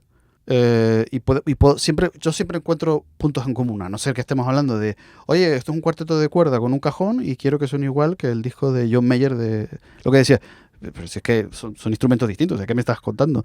Pero cuando hablamos, por ejemplo, de un arreglo tradicional de pop o de rock, siempre puedo encontrar elementos de unión. Pero sí es verdad que muchas veces que es como... Pero bueno, en general, a medida que van aprendiendo y van creciendo los músicos y los productores, los artistas, ese tipo de cosas las van corrigiendo. Porque es súper importante. Es un poco lo que te decía de lo de al principio, ¿no? De que tengan que sean como la luz del faro que ilumina, nos ilumina a todos, aunque me pongo un poco poético. Yo creo que es bonito, de hecho es curioso, pero vemos en la industria se ve artistas que tienen tendencia a trabajar con los mismos productores y sobre todo también con los mismos técnicos, pero yo creo porque quizá existe este entendimiento, esta especie de conversación. Si yo ya sé que tú me entiendes cuando yo digo que lo quiero grande, si yo ya sé que tú me entiendes cuando digo que quiero que sea pesado, entonces es muy cómodo trabajar con alguien que te entiende, ¿no? Entonces genera un lenguaje común, ¿no? Quizás Sí, sea hombre, importante. yo es que he visto de todo. Es decir, es que me ha pasado de que cuando yo llegué a Madrid estaba como los artistas y sus técnicos. Y era un mundo que no... Entonces, claro, yo era el nuevo, yo llegué y de repente vi la época en la que eso se abría. De repente había posibilidades de entrar, de repente hacían un single o una colaboración y tú podías colaborar. Y entonces vi cómo se abre y ahora, y ahora hay de todo. O sea, ahora ya, siendo súper honesto, ahora hay hasta rollos de dinero, comerciales, cuestiones de contrato, cuestiones de estética. Este me hizo el disco de no sé qué, pues lo quiero porque me hizo el disco de no sé qué. Y al técnico con el que empecé y triunfé, lo aparco porque ahora me voy con este. Sí, yo he visto de todo. Y, o empiezas, le va bien a un artista, te aparca y después te vuelve a llamar al cabo de 2 discos. Hay un poco de todo. Yo la verdad es que ya, como he visto ya de todo, es decir, he visto todas las combinaciones posibles, Sí. incluso de hacer a medias, yo con mis compañeros, con Clavel o con Binader, o sea, son grandes ingenieros que he hecho a medias discos o trozos, o yo he hecho una parte, después ellos otra, no sé qué. Eso es maravilloso porque aprendo, veo lo que están haciendo en el otro track y digo, bueno, pues de aquí me cojo esto. Oye, mi sentido me encantó, me acuerdo con Binader una vez que estábamos haciendo un disco a medio. Y me dijo, me encanta lo que hiciste aquí en el bombo y tal. Y yo, joder, qué guay. Eso es como yo pensando, joder, con lo grande que eres tú, o sea, que para mí es una referencia. ¿Hablamos de Oscar? Oscar Binader, sí, Vale, vale. que es buenísimo. Y entonces, claro, eso para mí era como, wow, qué guay, que le haya gustado alguna. Mira, con que le haya gustado a Oscar Binader para mí, con lo que yo lo respeto, con que le haya gustado una cosa, yo ya era feliz. Entonces, es que ya he visto todas las combinaciones. Yo creo que al final, es lo que te digo, al final, si trabajas rodeado de profesionales, pero profesionales entendido bien y con mayúsculas y con humildad y con respeto.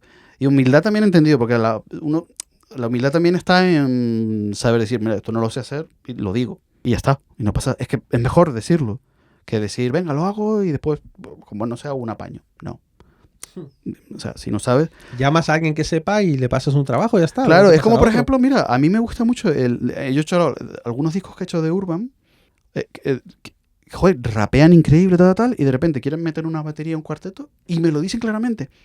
No tenemos ni idea de esto, tú nos puedes echar una mano. Y me parece increíble. Me parece... Sí, claro, esa es la posición honesta. Me encanta cuando un productor me dice, yo es que no sé mucho de baterías tocadas, reales, no tengo ni idea, pero yo toda la vida con los loops. Tío, me parece súper honesto que me lo diga y que venga, y échame una mano. Me parece maravilloso. Es más, no le hace peor productor, no le hace peor músico, le hace mejor en todo. Sí, para mí sí, porque es una actitud muy, muy buena y además cuando yo personalmente, quizá por la vertiente esta de educador, ¿no? La que llevo tanto tiempo, pero yo cuando me encuentro a alguien así, lo que tienes ganas es de darle cosas, ¿no? A mí me ha pasado, decías antes lo de la gente latina que viene aquí, la gente que inmigra y viene a buscar y viene a luchar y yo de alguna manera es verdad que he hecho la vista atrás y mis alumnos de la universidad y demás que yo más de alguna manera me he tomado personal, muy, muy, muy personal el hecho de que aprendan y de que mejoren y demás, es precisamente este perfil, porque la gente, y muchos tienen esto que tú dices de, mira Tony, yo es que esto no sé cómo es, pero es que quiero saberlo. Pues no te preocupes, ¿no? Y además luego de la clase estamos ahí en el comedor y comemos juntos y yo te explico fuera de la clase, porque el que quiere saber, pero el que intenta proteger su ego de no, sí, yo sé todo, no, yo es que eso no me gusta. Bueno, la cantidad de gente que dice que algo no le gusta y lo que pasa en realidad es que no lo controla. Claro. Es que el ego es destructivo. El ego es súper destructivo porque a mí me ha pasado que gente muy joven, de 20 y pico, claro, para mí, alguien de 22 me parece súper joven. Entonces, ¿qué ocurre? Que me han dicho un feedback y de verdad me lo tomo súper en serio, en plan, oye Luis, esto me gustaría que subieras aquí un poquito la voz y aquí baja un poco esto. Y digo, ay, lo voy a probar. Y digo, coño, pues tenía razón, queda súper bien. La verdad que, digo, oye, entonces, hay que estar abierto a todo, a todo el feedback, las sugerencias, porque en el fondo sigue siendo aprendizaje. Porque en el fondo es decirte a ti mismo, pues uno puede seguir aprendiendo y creciendo. Yo creo que estos trabajos, Luis, tú lo sabrás mejor que yo, pero tengo la convicción de que si elegimos este camino es porque estamos dispuestos a estar aprendiendo toda la vida. Sí. Y después es verdad que no sé cómo explicarlo, a lo mejor lo diría quizás el conocimiento es como un cubo que se va llenando de gotitas de agua y tarda tanto en llenarse que tienes una vida para hacerlo. Pero hay cosas que me pasa trabajando, que hay cosas de las que estoy hiper claro y cosas que no sé. Que así con humildad digo, no tengo ni idea, a ver cómo lo resuelvo. Y me preguntan, no, estoy trabajando, ahora me estoy hablando de un cliente que está trabajando en un tema así de medio pop jazz. ¿Y esto cómo lo vas a hacer? Ni idea. Ni idea. Ni idea, ya veré cómo lo hago. Pero, por ejemplo, ya tenía claro en la cabeza lo que es la batería y el bajo. Lo tenía, o sea, inamovible de mi cerebro. Es como que lo tengo y lo Ya estaba ahí. y lo ejecuto y sé como el bombo, me lo imagino, y el bombo con el bajo pegadito, y que funcione, que camine, que aquello vaya súper bonito, que el groove se sienta, que tal, la reverb, el espacio de la batería, un room de 1 segundo, 1,2 segundos como mucho, o sea, ya lo tengo todo hiper, pero encima de eso, no sé, ya veré cómo lo resuelvo. Vas encajando ahí como puedes, este huequito que me queda. Claro, pero cuando me dicen, no, pero esto como tal, o por ejemplo, o sea, en discos en donde, por ejemplo, los discos más, aunque sean discos de jazz o de pop o de rock, el debate es el espacio y el nivel de la voz. Eso es como... entonces, claro, yo hay discos donde lo tengo súper claro y digo, la voz va aquí y va con este tipo de reverb que se puede variar un poco, que uno puede ser flexible. Y surge todo un debate. Le digo, que no, hazme caso, que no, que sí, que no, que sí, que no. Entonces ahí hay todo un debate y bueno, pues vas viendo, lo vas resolviendo. Pero en general, si tú lo tienes claro y lo mandas, por lo menos en mi caso, que digo, esto va aquí porque es que encaja con todo, me hace sentir bien, musicalmente encaja. La verdad es que después no te lo discuten. Y después, y siempre, y a veces hago esta broma, pero que a veces es verdad, y ante la duda sube la voz. Porque un cantante... siempre se va a querer escuchar. Sí, y a veces le pasa a los cantantes, y esto ya es como truco un poquito más de perro viejo, los cantantes, es muy gracioso porque hay dos tipos de cantantes. El que te devuelve, que ya ahí lo felicito, el que te devuelve feedback, por ejemplo, haces un tema, uno de Funky, ¿no? Que me estoy acordando, una banda que hice, y el cantante me daba mini correcciones de la guitarra, de una pandereta, de una caja, de un fill, de un tal, y una cosita de la voz. Y yo dije, joder, qué bien. Porque la mayoría no oyen nada de atrás. Solo la voz. Solo importo yo. Sí, y entonces me dicen, bueno, tengo una lista de cosas. Yo, ¿qué es? Y digo, pues mira, esta palabra, esta nota afínamela, esta aquí ponle más reverb, esta échalo para atrás, que lo hice muy mal, y tal. Y yo pensando, ¿y todo lo demás? O sea, las 80 pistas que están detrás. Entonces es como muy gracioso. Sí. Claro, pero que yo también entiendo pues, al mundo de las cantantes y los cantantes. O sea, yo lo entiendo. Pero es divertido y también yo un poco ya con los años digo, a ver con qué feedback me viene. Y cuando me vienen con un feedback más global, que son capaces de ver todo, yo ahí incluso les felicito. Yo hay casos que he felicitado. Digo, oye, felicidades porque tienes una visión más global de tu música y no te quedas en tu voz. Entonces, eso es importante. Eso es importante, sobre todo, bueno, trabajando en el jazz es muy importante escucharse unos a otros. Es decir, yo creo que un cantante de jazz tiene una concepción global de lo que está sonando, y una persona que solo oye su voz en una grabación de voz está cantando jazz, pero no es un cantante de jazz. Claro. Hombre, yo creo que te diría que trasciende a todos los estilos. Sí, porque yo también he estado con cantantes de jazz que solo oyen su voz. Para mí, esto ya es cosa personal, ¿eh? Para mí eso no es un cantante de jazz. Bueno, pero me refiero que a lo mejor ha elegido ese estilo porque es el que se le ha dado con cierta facilidad y ha caído ahí. Pero como he visto un poco de todo, o sea... Como decían, en algunos sitios se cae hacia arriba, ¿no? Sí. Entonces, claro, yo creo que eso trasciende. Es más, me pasó, por ejemplo, un ejemplo... Si te fijas, a los ejemplos positivos sí los nombro. Eso, ya me he dado cuenta, está muy bien, eso está muy bien. Te lo voy a copiar. Soy una persona diplomática. Pero, por ejemplo, me acuerdo trabajando con el último disco de Pepe y Vicio, que son unos raperos y así, cantantes de Granada, que tuvieron un número 1 con De La Osa, y hice el último disco y les ha ido muy bien. Me acuerdo que me gustó mucho que eran capaces de ver el global. Me encantó porque les iba mandando temas y muchos les gustó la primera, con lo que yo estaba muy contento y dije, bien, estoy pillando. Y además no es un rollo en plan... Mi reflexión cuando me aprueban la V1, la versión 1, no es en plan, oh, qué bueno soy. No, mi planteamiento es, bien, estoy pillando lo que ellos tienen en la cabeza, que es distinto a... Es que al final estamos a servicio, ¿no? Tanto en efectivamente. producción como mezcla, dejo el ego en la puerta y estoy a servicio de lo que esta persona quiere. Pero claro, esta persona tiene que tener claro lo que quiere. Y si no, quizá debo ayudarle a ver lo que quiere. Entonces, claro, les iba dando propuestas. Es más, me acuerdo que el primer tema que mezclé, les hice opción 1, opción 2, en el sentido de que tenía una idea para tal. Y entonces me compraron la opción que les gustó. Y me dijeron, no, está bien así. Esto es lo que nos gusta. Digo, genial. Entonces fui haciendo el resto de temas. Y bueno, algunos tuvieron muchas correcciones, otros muy poquitas. Pero siempre entendiendo el global. Entonces, pero me encantaba que los feedback siempre eran de esta guitarra, este slide, este bajo, este bombo. Y digo, qué bueno, tío. Son dos cantantes que ven la música como algo global, como un producto. Y me encantó. Fue una experiencia maravillosa. Sí, nosotros, la gente que conocemos de Urbana, y en Sevilla por lo menos, son súper conscientes de la parte musical e incluso, aunque no tengan un conocimiento técnico, pero les ves que se preocupan mucho por expresarte lo que buscan. De hecho, bueno, ahora tenemos pendiente una colaboración con alguien de Urbana de allí.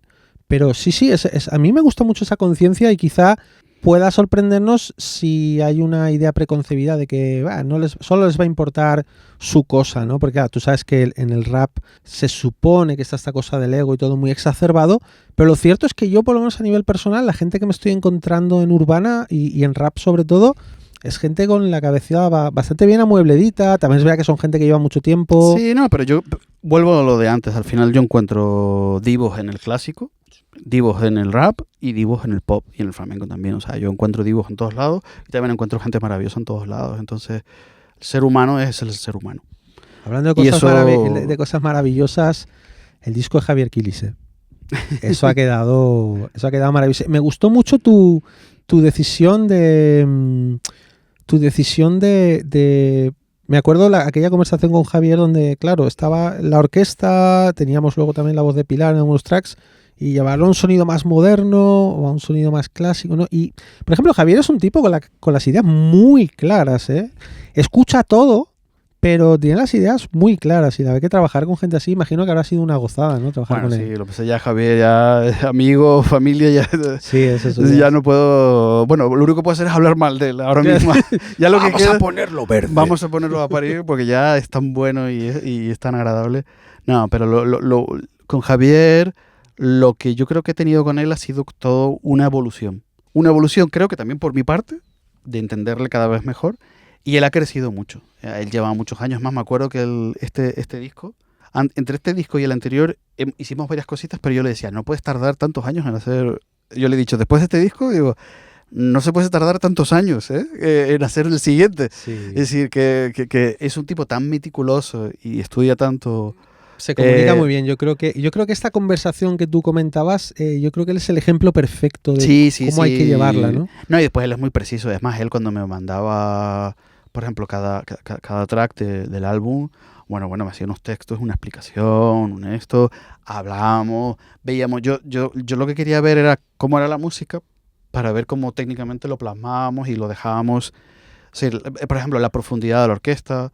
Si va a ser más denso, menos denso, el layering, cómo lo vamos a hacer, muchos conceptos que claro, y la dulzura, menos dulce, más agresivo, menos agresivo, o sea, cómo integrar todos los elementos que no tienen nada que ver con la banda sonora clásica, ¿no? Una banda sonora donde la cuerda predomina y después van entrando maderas y metales. De repente entra una batería, una cantante, una batería y un instrumento solista. Cómo lo vamos integrando. De repente el momento final del disco donde hay loops y donde hay elementos percusivos que ocupan mucho espacio en el espectro y cómo lo vamos combinando con el resto del disco, qué dinámica le ponemos. Entonces, todo ese tipo de cosas y lo íbamos hablando, pero también muchas cosas no las hablamos porque como ya lo conozco de hace muchos años... Sí, ya sabes un poco lo que está, por dónde está tirando, ¿no? Sí, por dónde está tirando. pensando, Tuvimos después claro. nuestro debate de esto sí, esto no.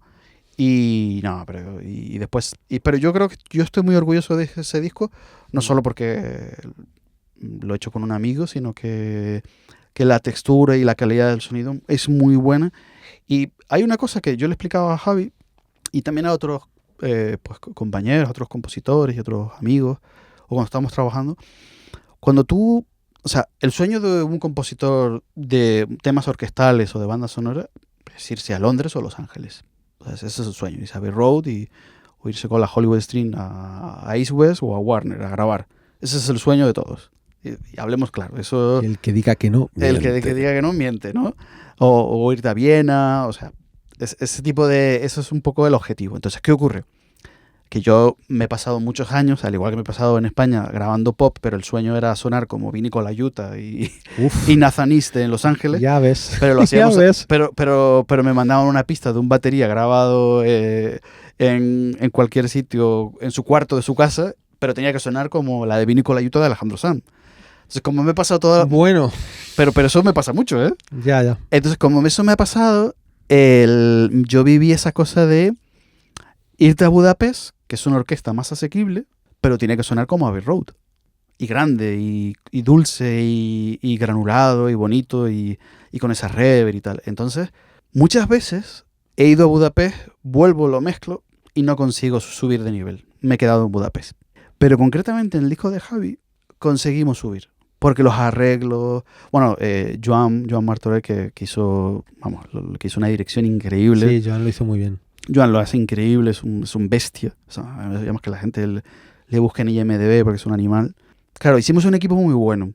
Entonces, claro, Joan, Javi y yo estábamos allí mientras hacíamos los takes en Budapest. Que estábamos súper... hablábamos siempre... Además, paraba una toma, yo miraba a Javi y digo, vamos a ver qué dice Joan. Y yo decía esto, y eran las 3 cosas que yo tenía apuntadas. Qué máquina. Entonces, muy claro, bueno, Joan, llegamos a un momento, en todos los días, llegamos a un momento que ya con 3 cosas, o yo miraba a Javi y tal, llega un momento de complicidad y de buen rollo y de sincronía que...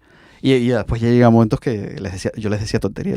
A Joan le decía alguna cosa en catalán por el talkback y tal. Y hacíamos bromas, con lo que ya había como mucha sincronía. Y conseguimos en el disco de Javier, yo creo que en general, y sobre todo en algunos tracks más, conseguimos elevar la producción de Budapest. Es decir, llevarla, porque hay cosas que hacen que están muy bien, que tú podrías decir perfectamente que es Berlín o que es Viena, o sea, es decir, que se van elevando la calidad. Es que el disco suena muy bien. Y no solo con Javier, a veces me ha pasado con otro compositor que ha ido a Budapest y joder, y vuelvo y digo, madre mía, sonó nivel X, ¿no? Me da igual, Bratislava, Viena, Berlín, etcétera. O sea, conseguimos subir el nivel medio, porque al final es verdad que las orquestas tienen un nivel medio. Pero si tú lo haces bien, llevas la tarea hecha, el scoring está bien hecho, está todo ordenadito, claro, y lo ejecutan bien, es que realmente ya es como que se sale del estudio, no está hecho en Budapest, da igual, puede estar hecho en cualquier otro estudio. Yo creo que es del clave, mundo. Yo creo que es clave el conocer la orquesta, y fíjate, me ha venido a la cabeza charlando con Conrad Pope, que él es, bueno, ahí en Los Ángeles es un dios de la orquestación. Él me decía que él muchas veces, cuando está revisando orquestaciones, no está pensando solo en si esa línea la puede hacer ese instrumento en ese registro, sino en la orquesta que lo va a tocar, Claro. porque él conoce, por ejemplo, al oboísta de esa orquesta, Sí. y sabe que ese tipo de línea no se le da bien del todo, pero que igual sí. Eso es nivel Dios ya, eso es como... Pues eso es lo que hacía Joan, por ejemplo. Claro. Joan hablando con él me decía, no, esto los conozco, esto no lo van a hacer tan así, todo tan allá. En cambio esto, si te vas a Londres o si te vas a no sé qué. Entonces, ese tipo ya de nivel... Nivel muy fuerte. Es un nivel... Entonces, claro, y después, por ejemplo, yo me acuerdo, yo se lo decía a Javi, separado todo. Javi, Pues Stripes. o sea, strings, woodwinds y brasses separados. Sí, grabasteis por Stripes. Sí. ¿no? Sí. Stripe Recording. Sí. Wow. Y entonces le dije, o sea, nada de... Porque en el anterior sí habíamos mezclado. Y le dije, en este no. Y entonces, no, lo hablamos un momentito y dice, vale, tal. Es más, le dije, yo los brasses, me acuerdo que tú, Javi me va a matar si digo esto, pero es verdad, le dije, brasses yo no lo grabaría, yo creo que esto lo programaría y tal. Y al final algunos no todo, pero algunos funcionaban mejor programados. Mm. Entonces, claro, me acuerdo que Javi, no me mates, lo siento.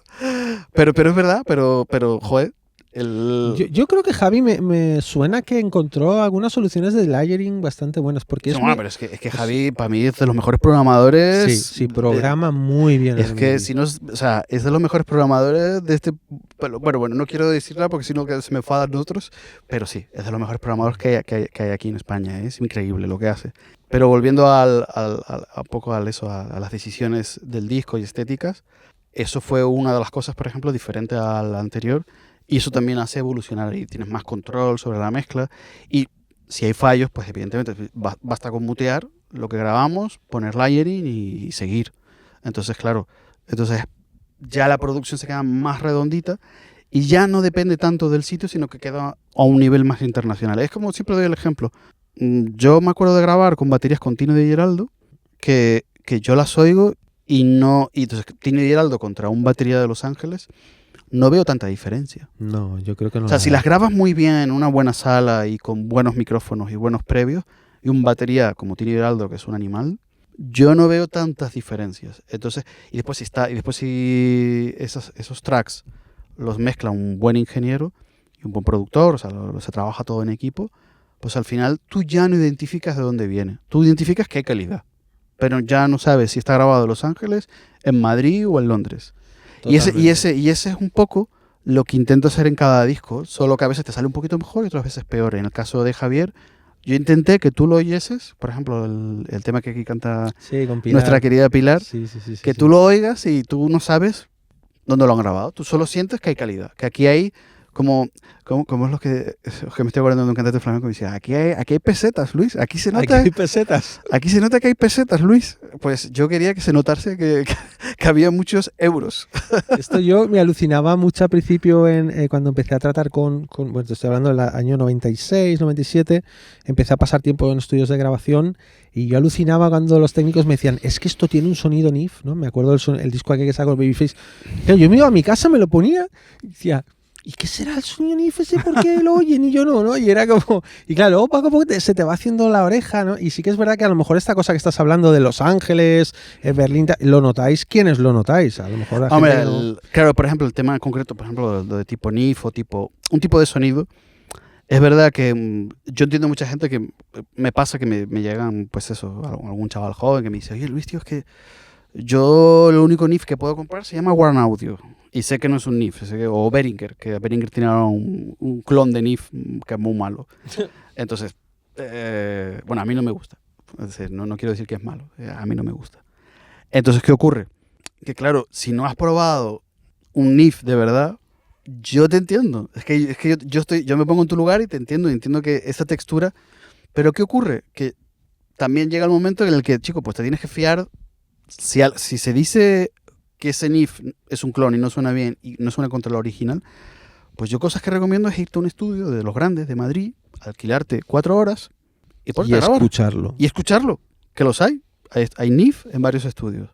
Es más, ahí justo hay 2 originales. Sí, ya los vi antes. Entonces te quiero decir que haces ese ejercicio. Es más, una de las cosas que siempre digo es, mira, la mejor inversión en este sector es la inversión en personas. ¿Qué es?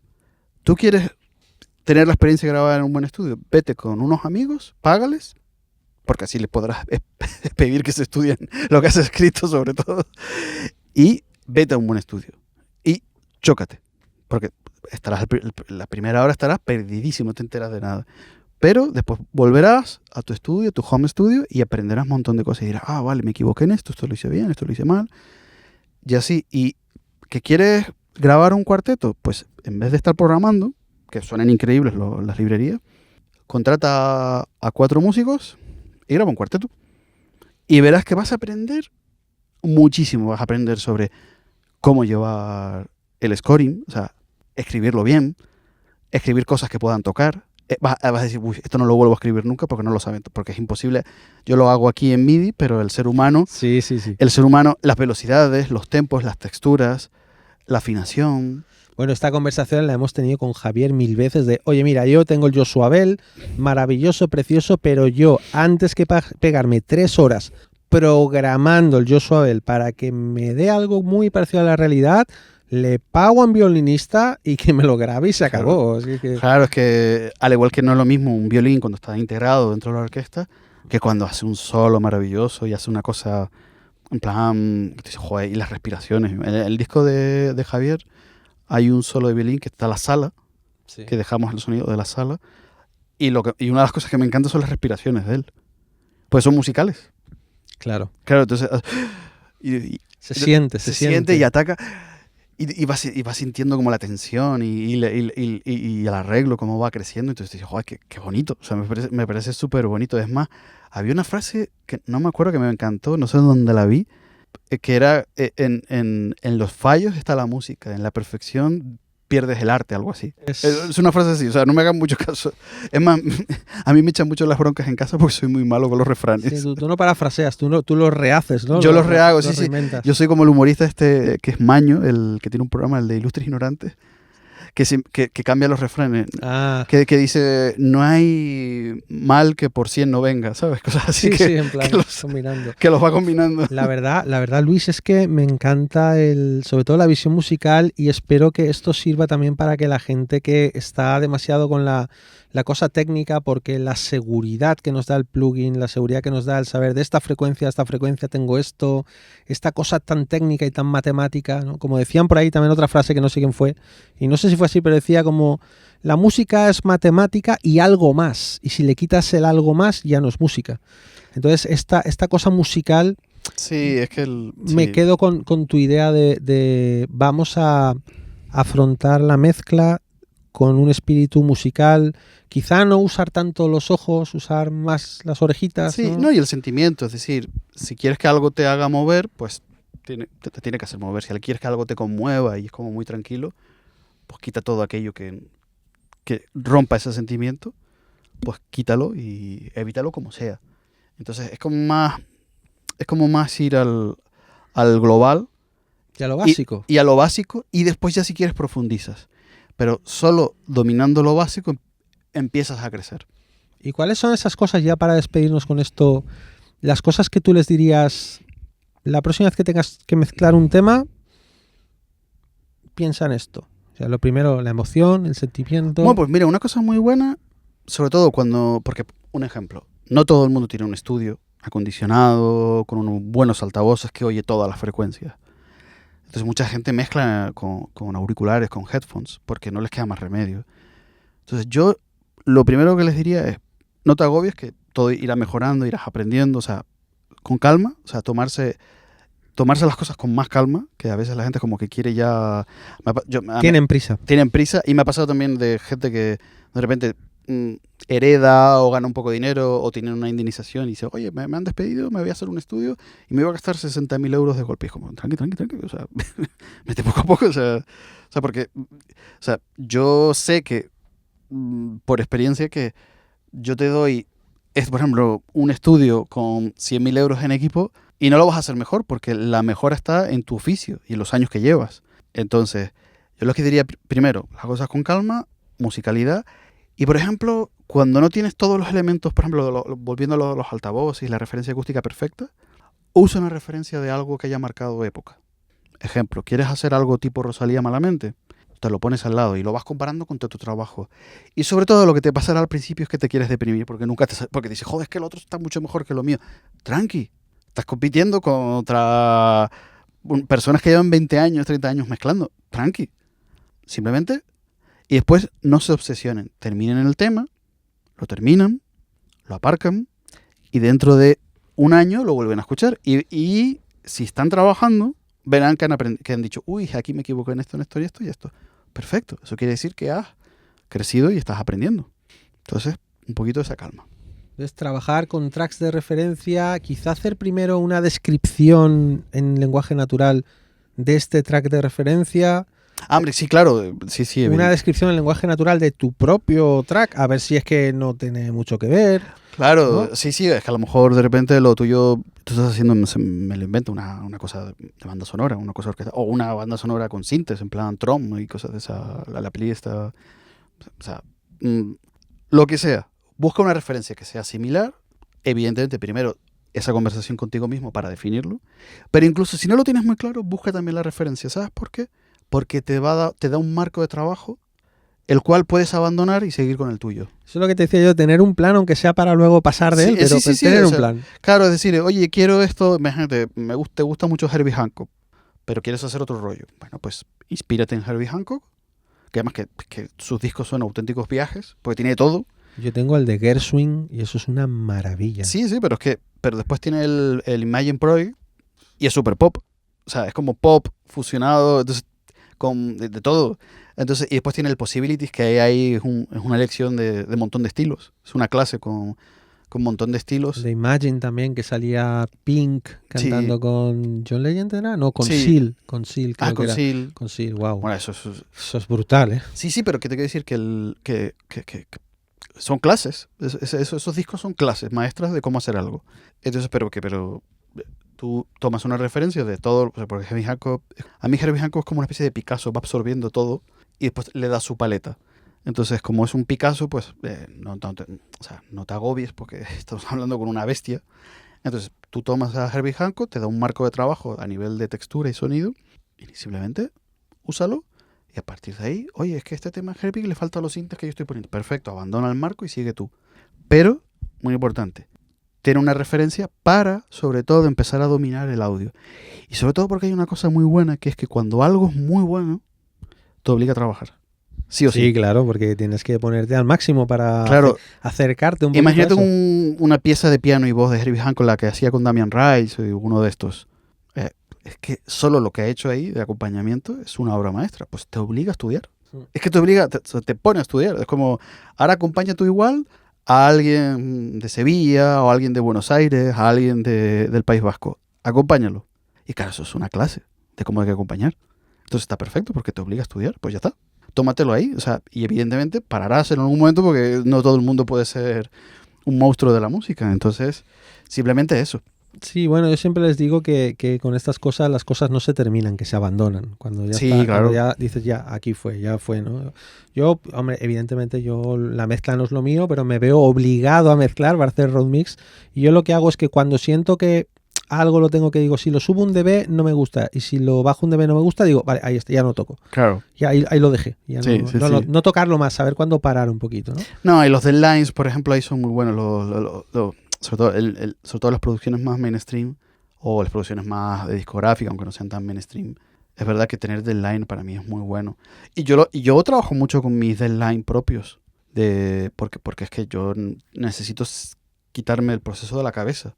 O sea, porque para mí es un proceso mental. Totalmente. Mira, Russell Elevado, que es de mis mezcladores preferidos, tú sabes que él es súper analógico. Y él dice que él como mucho, pero ya como mucho, o sea, muchísimo, 3 días con una mezcla como barbaridad. Pero eso es una barbaridad. Que no quiere, si no, o sea, lo tiene como un máximo, que normalmente intenta hacerlo en un día y que si por lo que sea no puede, tienes que echar 2, vale, pero que ya 3, mala señal. Sí. Hombre, tienes que intentar, bueno, cuando ya llega si el arreglo no es muy complicado, en un día lo tienes. Si el arreglo tiene complicaciones, en un día hay algo.